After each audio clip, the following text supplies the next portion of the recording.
Bienvenue pour vivre cette séquence de paroles de la vie éternelle avec Marc Joseph. Nous sommes aujourd'hui le 2 juillet 2024.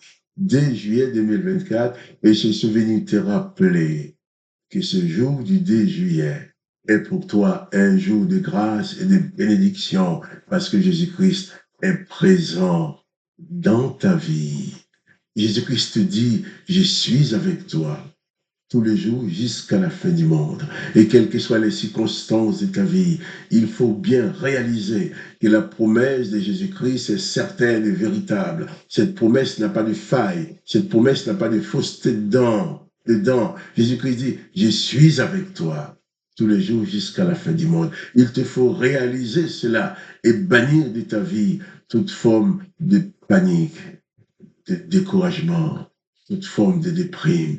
Car lorsque Jésus-Christ est présent dans une vie, tout demeure encore possible. Et je te le dis en cet instant même, Jésus-Christ est là, à la porte de ton cœur, à la porte de ton âme. Il frappe, il veut entrer dans ta vie, il veut devenir ton maître, ton sauveur. Il veut être celui qui te délivre, celui qui apporte la paix, celui qui apporte le bonheur dans ta vie. Attention, je ne parle pas d'une religion. Jésus-Christ n'est pas une religion. Jésus-Christ est le sauveur. Jésus-Christ n'est pas une religion pour t'embourbier dans des doctrines, des choses comme ça. Jésus-Christ te dit seulement, viens à moi, toi qui es fatigué et chargé de porter des lourds fardeaux, toi qui es fatigué de porter les misères de cette vie, viens à moi et je te donnerai du repos. Le Seigneur Jésus te dit encore, ouvre-moi ton cœur, laisse-moi entrer dans ta vie, laisse-moi pénétrer ton âme, laisse-moi entrer et faire ma demeure chez toi, dans ton cœur, dans ta vie. Et je serai avec toi tous les jours jusqu'à la fin du monde. Si tu n'as pas encore reçu Jésus-Christ comme maître et sauveur, je dis bien que je ne parle pas de religion. Je ne te demande pas de changer de religion. Je te conseille seulement de recevoir Jésus-Christ dans ta vie comme sauveur et comme maître. Et tu verras, beaucoup de choses peuvent changer si tu laisses Jésus-Christ entrer dans ta vie. Car Jésus-Christ a dit lui-même que tout pouvoir lui a été donné dans les cieux et sur la terre. Donc rien ne lui est impossible. Peut-être on t'a déjà dit que c'est impossible, c'est fini, il n'y a pas de possibilité. On t'a déjà dit, c'est mort, aucune solution. Viens à Jésus-Christ. Jésus-Christ sera ta solution. Jésus-Christ sera ta victoire. Il dit bien, il est le bon berger qui n'ôte pas la vie, mais le bon berger qui donne sa vie. Il a donné sa vie. Il a accepté d'être méprisé, d'être maltraité, d'être torturé, d'être assassiné pour toi, pour que tu sois sauvé. Parce qu'il voulait absolument que tu accèdes à la parole de la vie éternelle. Jésus-Christ est le sauveur qui est venu dans ce monde pour libérer notre humanité de toutes les condamnations qui pesaient sur elle, de toutes les condamnations qui pesaient aussi sur ta vie.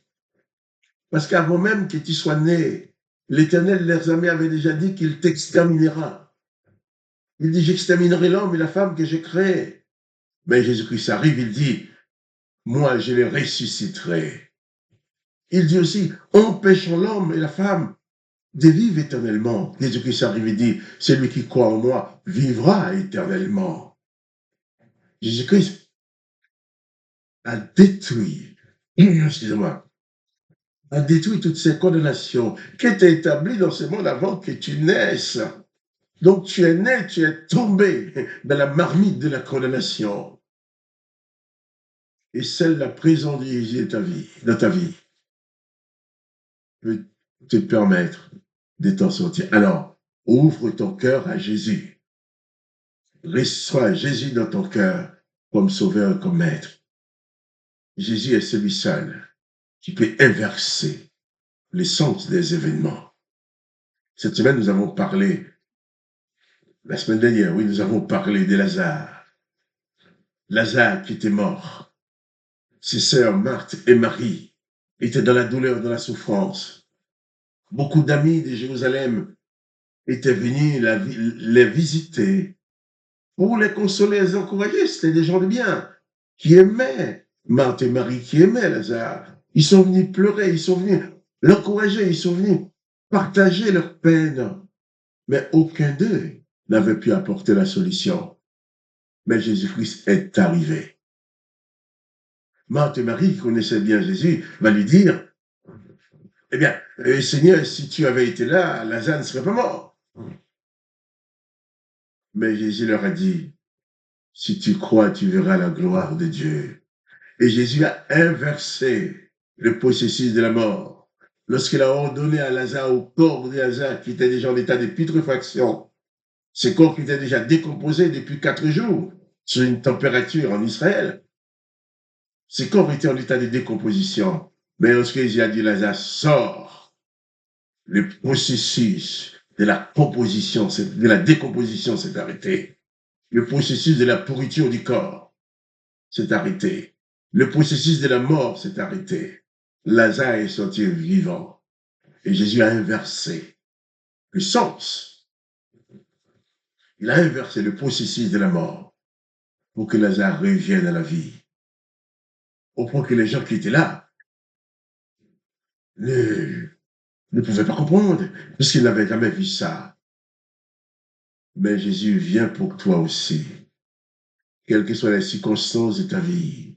Peut-être on t'a déjà dit que c'est mort, c'est fini pour toi, il n'y a pas de solution. Mais Jésus-Christ te dit maintenant, si toi aussi tu crois, tu verras la gloire de Dieu dans ta vie. Alors je t'invite à croire en Jésus-Christ.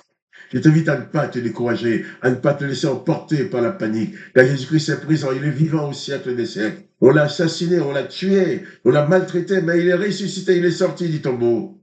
Il est vivant au siècle des siècles.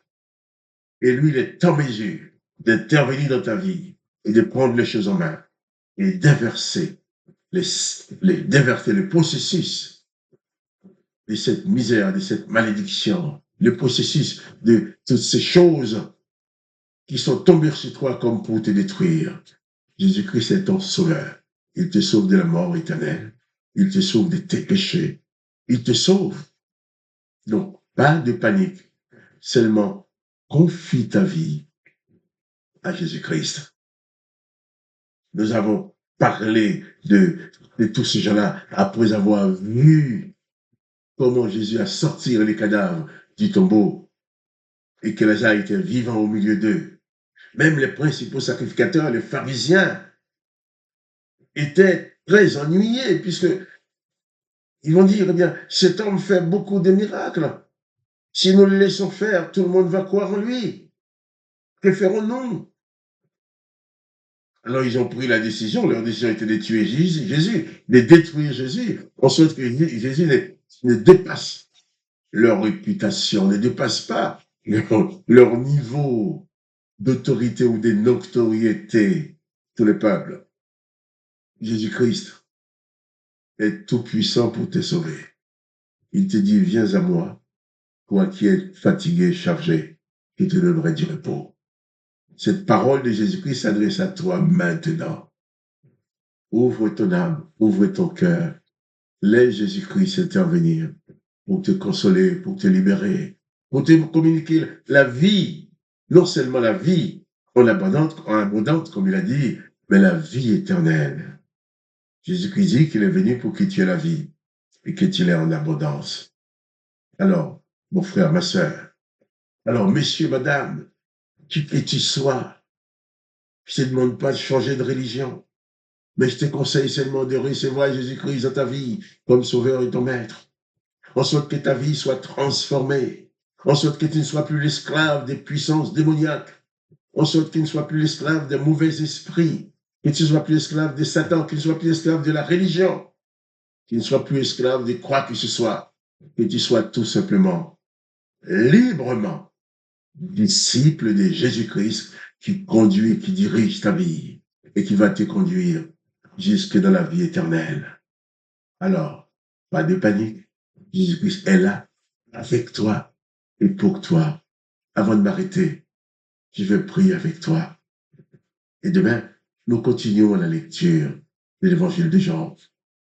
Père, je te prie pour mon frère, pour ma sœur, pour cet homme, pour cette femme qui écoute, qui regarde cette vidéo, qui est en train d'entendre ces paroles et qui prie en même temps que moi. Merci parce que tu apportes dans son cœur une pleine révélation de ta personne. Tu apportes dans son cœur une pleine révélation de ton amour. Tu le touches maintenant. Tu fais en sorte que sa vie soit transformée, qu'il devienne ton disciple et qu'elle puisse accéder à la vie éternelle que tu donnes. Papa, je te dis merci parce que c'est toi qui fais ces choses. Toi seul peux sauver l'humanité de la condamnation, de la mort, du péché et de toutes sortes de formes d'esclavage qui existent. Papa, je te dis merci d'intervenir maintenant dans la vie de ce frère, cette sœur qui écoute, qui regarde cette vidéo et qui prie en même temps que moi. Que sa prière soit exaucée, qu'il accède à sa délivrance, qu'elle accède à sa délivrance, et ta paix et ta joie et ton bonheur soient dans son cœur, papa. Merci. Dans le nom du Seigneur Jésus-Christ. Amen. Je crois à la puissance de Dieu au travers de Jésus-Christ pour ta délivrance. C'est pourquoi je te dis, alors, pas de panique, pas de déprime. Confie-toi en Jésus-Christ. Confie-toi en Dieu le Père qui t'aime tellement qu'il a envoyé Jésus-Christ vers toi pour que tu puisses avoir la vie éternelle. Et si tu aimes cette vidéo, partage-la avec tes connaissances. Et je te dis aussi, à demain pour les paroles de la vie éternelle.